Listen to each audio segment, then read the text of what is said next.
कहानी वहीं से शुरू होती है जहां बालवीर रिटर्न्स का पर्दा गिरा था, पर इस बार पर्दा नहीं, पूरा आसमान जल उठेगा।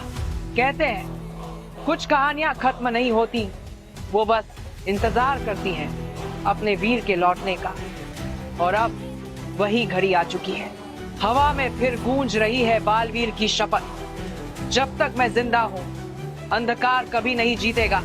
लेकिन इस बार अंधकार भी पहले से कई गुना शक्तिशाली है, क्योंकि लौट रही है वो शक्ति जिसने कभी वीरलोक को झुका दिया था, तिम्नासा। हाँ, वही तिम्नासा जिसका नाम सुनते ही आसमान काला पड़ जाता है और धरती कांप उठती है।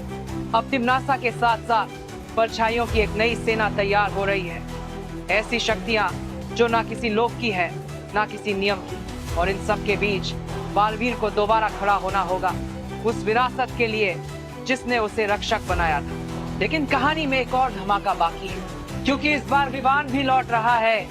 हाँ, वही निडर बालवीर जूनियर जिसने कभी अपने भाई की ढाल बनकर पूरे विश्व को बचाया था।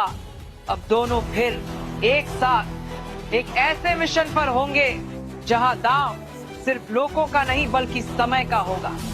कहानी में लौटेंगे पुराने चेहरे, खुलेंगे अनकहे राज और वो सारे सवाल जो बालवीर रिटर्न्स के बाद अधूरे रह गए थे, अब उनके जवाब मिलने वाले हैं।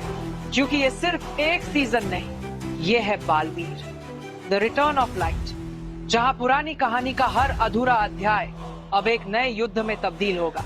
तैयार हो जाइए, क्योंकि अब आसमान में फिर से गूंजेगा वो नाम, बालवीर इज बैक।